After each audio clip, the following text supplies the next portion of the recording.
तो linear algebra में matrices जो है ये काफ़ी इम्पॉर्टेंट टॉपिक है, जिसमें कि हम मैट्रिसेस और डिटर्मिनेंट देखेंगे। तो उसमें सबसे पहले हम मैट्रिसेस के बारे में बात करते हैं। मैट्रिसेस होती क्या है, मैट्रिक्स जिसे हम बोलते हैं। मैट्रिक्स क्या होती है, बेसिकली जो है डेटा का जो है अरेंजमेंट होता है इनटू रो और कॉलम में। नंबर्स हैं कुछ, उसको अरेंज करते हैं, कुछ रोज़, कुछ उसमें रोज़ होती हैं और कॉलम्स होती हैं। ज़रूरी नहीं है दोनों बराबर हों, बराबर भी हो सकती हैं, नहीं भी हो सकती हैं, सिंगल रो हो सकती हैं, सिंगल कॉलम हो सकती है। बट बेसिकली डेटा का arrangement into row and column को ही हम मैट्रिक्स कहते हैं। तो हम जो भी किसी, जैसे कोई ऐसा है मैट्रिक्स, इसमें कुछ रो हैं, ये सारी रो, ये और ये बड़ी लाइनें कॉलम्स हैं। तो इसमें कोई कितने भी नंबर ऑफ रो हो सकते हैं, कितने भी नंबर ऑफ कॉलम हो सकते हैं, बस इसी हिसाब से डेटा को इसमें रखना ही एक मैट्रिक्स होता है। फॉर एग्जांपल कि हमने क्या किया कि इसमें एक कोई मैट्रिक्स बना दिया 1 2 0 3, ये भी एक मैट्रिक्स है। तो ये कितने रो हैं, कितने कॉलम, इसमें 2 रो हैं, एक रो ये, एक रो ये, और इसमें 2 कॉलम हैं, ये वाले कॉलम, ये वाले रो होते हैं, ये वाले कॉलम होते हैं। तो इसी तरह से डेटा को हम अरेंज कर लें रो और कॉलम में, तो उसको हम मैट्रिक्स बोलते हैं। तो मैट्रिक्सेस में भी बहुत सी प्रकार की मैट्रिक्स होती हैं। जैसे कि अगर आपसे कोई बात करे कि मैट्रिसेस, तो ठीक है, आपको क्लियर है कि रो और कॉलम। तो इसमें पहली क्या आप बात करेंगे कि types of matrices. Types of matrices मतलब कितनी कितनी डिफरेंट होती, तो बहुत सारी हैं। कुछ स्पेशल केसेस होते हैं, कुछ स्पेशल टाइप्स की मैट्रिक्स होती हैं। इन जनरल अगर हम बात करें तो सबसे बेसिक आप कह सकते हो कि पहला, सपोज करो कि कोई आपसे बोला कि रो मैट्रिक्स क्या होती है। इसमें भी बहुत सारे लोग कन्फ्यूज हो जाते हैं कि रो मैट्रिक्स भाई क्या है। तो बेसिकली रो मैट्रिक्स क्या है, जिसमें सिर्फ और सिर्फ एक ही रो हो, यानी 1 0 3 4, अगर ऐसे कोई है मैट्रिक्स तो हम उसको बोलेंगे रो मैट्रिक्स, जिसमें सिर्फ एक ही रो, सिंगल रो। कोई भी आप डेटा कैसे भी कितने क्रॉस की मैट्रिक्स हो, जस्ट उसमें 1 rho into n columns. Columns कितने भी हो सकते हैं, बस इसका बस रूल यही है कि एक सिंगल रो हो। सिमिलरली क्या होगा, कॉलम मैट्रिक्स। अगर आपसे बोला जाए कि भाई कॉलम मैट्रिक्स क्या होता है, कॉलम मैट्रिक्स तो सिंपल, जैसे रो मैट्रिक्स जैसे कॉलम मैट्रिक्स, कि इसमें सिर्फ और सिर्फ सिंगल कॉलम हो। रो बहुत सारी हो सकती हैं बट कॉलम एक ही हो, जैसे 1 3 -1 एटसेट्रा। तो इस तरह से इसको हम बोलेंगे कॉलम मैट्रिसेस। सिंपल सा रूल, रो मैट्रिक्स में से एक ही रो, कॉलम मैट्रिक्स में एक ही कॉलम, बस। फिर आती है बात कि स्क्वायर मैट्रिक्स क्या होती है। स्क्वायर मैट्रिक्स, इसके नाम में ही आप देखेंगे स्क्वायर। स्क्वायर मतलब कि एक ऐसा बॉक्स, जैसे स्क्वायर होगा ना, ऐसे सारे एजेस बराबर है। तो इसका मतलब ये है कि जितने रो हैं उतने ही कॉलम हो, सेम। अगर n रो हैं तो n ही कॉलम है, 2 रो हैं 2 ही कॉलम हो, यानी 1 2 3 4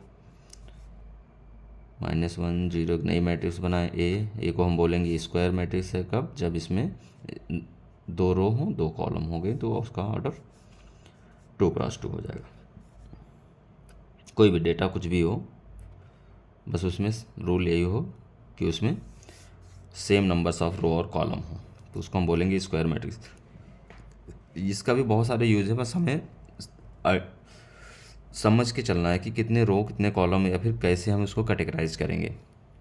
तो ये बात आती है, तो इसलिए हम इसको जल्दी जल्दी, बस इसमें कुछ ज़्यादा ऐसा सोचना नहीं है कि बहुत ज़्यादा कितनी डिटेल में जाना है। बस सिंपल सा आपको सिंपल से रूल है, वो आगे चल के कितनी मिलेगी आप उसको बहुत इजीली आइडेंटिफाई कर लेंगे। तो फर्स्ट ये है कि आप पहले इसके नाम से ही समझना सीखो। जैसे स्क्वायर मैट्रिक्स की बात है, तुरंत दिमाग में ले आएंगे कि स्क्वायर मतलब same number of rose and columns, दोनों बराबर हैं। फिर आता है चौथी मैट्रिक्स की बात करेंगे, आइडेंटिटी मैट्रिक्स। इसका भी बहुत इंपॉर्टेंट रोल है आइडेंटिटी मैट्रिक्स का। बेसिकली आइडेंटिटी मैट्रिक्स मतलब आइडेंटिटी, मतलब डायगोनल्स पे, पहले नंबर तो डायगोनल्स की अगर हम बात करें तो ये जो होते हैं यही ही डायगोनल्स होते हैं, प्रिंसिपल डायगोनल्स। और डायगोनल्स बेसिकली आपको मिलेगा ही सिर्फ स्क्वायर मैट्रिक्स में ही। ऐसा नहीं है कि आपने कोई 3x2 की मैट्रिक्स लिख दिया, सपोज करो ऐसे लिख दिया आपने 1 2 3 1 0 2, यानी ये कितने क्रॉस कितने का ऑर्डर हो गए, इसमें 2 रो हैं तो यहाँ पे रो पहले लिखा जाता है, इनटू कॉलम, 3 कॉलम्स हैं तो 3, तो 2x3 की मैट्रिक्स है, यानी 2 रो हैं इसमें 3 कॉलम्स हैं। तो ऐसे में आप डायगोनल नहीं फाइंड कर पाओगे। तो बेसिकली स्क्वायर मैट्रिक्स, जब आइडेंटिटी मैट्रिक्स की बात करें तो स्क्वायर मैट्रिक्स यानी ए स्क्वायर मैट्रिक्स, जी एक स्क्वायर मैट्रिक्स जिसके डायगोनल्स पे 1 1 हों, बाकी सारे एलिमेंट 0 हों, ये 1 है। तो यानी ये 3x3 की आइडेंटिटी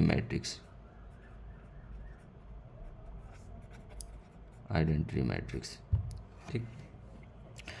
तो हमें इतना समझ के चलना है कि कोई भी हो उसमें रो और कॉलम दोनों बराबर हों और उसका जो डायगोनल आए उस पे क्या हो, सिर्फ और सिर्फ नंबर 1 हो, यानी एक ही हो उसके डायगोनल्स पे, तो उसको हम बोलेंगे आइडेंटिटी मैट्रिक्स। तो इसी हिसाब से फिर हम बात करेंगे कि डायगोनल मैट्रिक्स की। आइडेंटिटी मैट्रिक्स, फिर डायगोनल मैट्रिक्स। डायगोनल के नाम में ही देख रहे हैं डायगोनल मैट्रिक्स, यानी डायगोनल के अलावा रेस्ट एलिमेंट्स 0 हों। यानी कोई मैट्रिक्स मान लो हमने 4x4 की बना दी, 1 0 0 3 1 0 2 0 0, ये 0 ही रहेगा, 0 0 3 0 0 0 0, कुछ भी नंबर मान लो अल्फ़ा, यानी ये जो डायगोनल है, डायगोनल लिखा है, डायगोनल मैट्रिक्स की बात हम कर रहे हैं। तो ये जो डायगोनल हमने मिला, इसके अलावा जो भी एलिमेंट बच रहे हैं, जितने भी एलिमेंट हो सारे 0 होने चाहिए। और यहाँ पे कुछ भी हो, डजंट मैटर, ज़रूरी नहीं है कि सब सेम भी हो सकते हैं, सब ना भी सेम हो, ठीक, सारे 0 होंगे तभी भी हम बोल सकते हैं कि भाई डायगोनल मैट्रिक्स है। तो कुल मिला के डायगोनल्स के अलावा जितने हैं, कंडीशन ये है कि वो सारे 0 होने चाहिए। अगर यहाँ पे भी 0 हो गया तो भी कोई दिक्कत है नहीं, तो अभी भी ये डायगोनल मैट्रिक्स कहलाएगी। तो कुल मिला के डायगोनल्स पे ही हों कुछ एलिमेंट या फिर ना भी हों, लेकिन उसके अलावा जितने हैं वो सारे 0 होने चाहिए। तो ये बात रही हमारी डायगोनल मैट्रिक्स की। अगर हम और आगे अगर देखेंगे कि भाई डायगोनल्स के बाद अगर हम ये बात करें कि जो है स्केलर मैट्रिक्स क्या होती है, स्केलर मैट्रिक्स,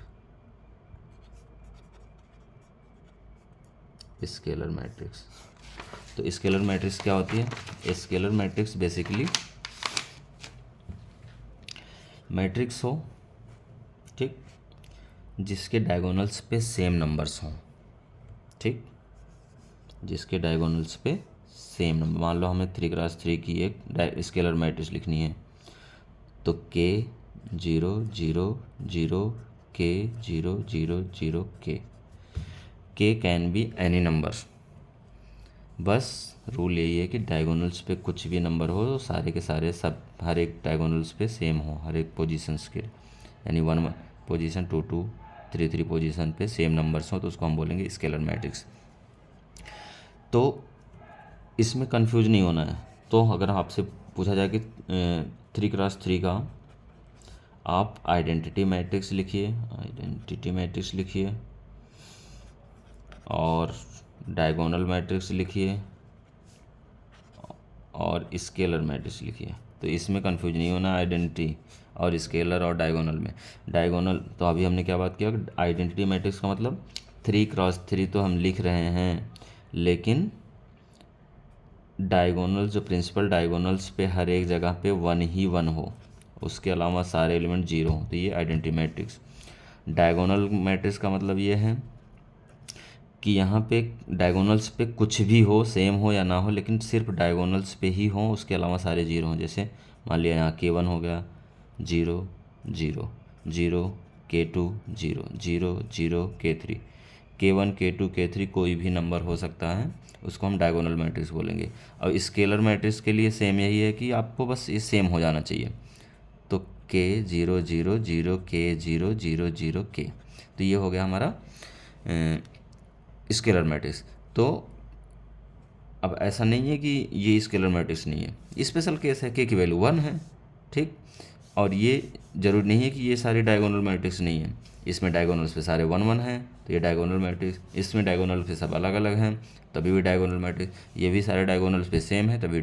ये तीनों डायगोनल मैट्रिक्स हैं, लेकिन तीनों आइडेंटिटी मैट्रिक्स नहीं हैं। अगर इन सब पे 1 1 नहीं आता है और तीनों स्केलर नहीं बोला जाता, लेकिन डायगोनल सारे होंगे। तो इतनी तो प्रॉपर्टी इसमें हम देखेंगे।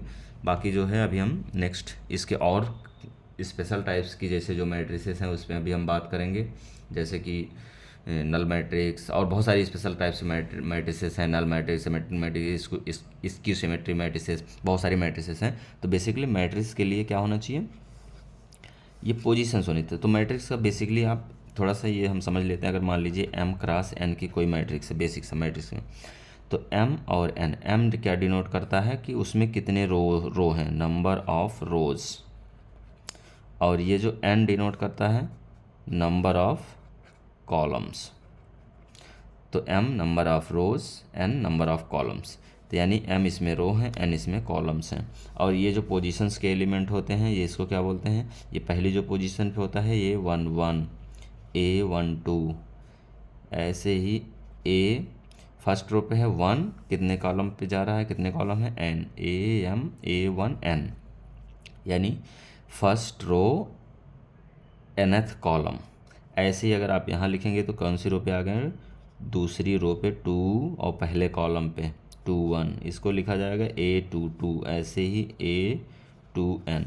ऐसे ही आगे हम अगर हमें लिखना हो A, अब हम लास्ट में मान लो लास्ट हमें रो लिखनी है, लास्ट रो कितनी है, कितने टोटल रो हैं m, तो ये mth रो और कौन सा कॉलम, फर्स्ट कॉलम, तो AM1 AM2 ऐसे ही AMn। तो जहाँ पे जो ये सफिक्स में लिखा हुआ है, तो पहला एलिमेंट क्या डिनोट करता है, नंबर ऑफ रोज़, और सेकंड नंबर ऑफ कॉलम। यानी कहीं पे भी कोई नंबर लिखा हो, अगर आपसे इसमें बीच में कहीं लिखा हुआ मिले कि A3 4, इसका मतलब ये है कि उस पोजीशन का एलिमेंट है ये कौन सी जगह पे, थर्ड रो में और फोर्थ कॉलम पे, ठीक। ऐसे ही अगर ऐसे लिखा हुआ है 6 1, तो सिक्स्थ रो पे फर्स्ट कॉलम पे, अगर ऐसे लिखा हुआ है 1 6, तो फर्स्ट रो में सिक्स्थ कॉलम पे। तो बेसिकली मैट्रिक्स यही होती है। तो हमें इतना ही समझ के चलना है, बाकी और स्पेशल टाइप्स की मैट्रिसेस को हम नेक्स्ट में देखते हैं अभी।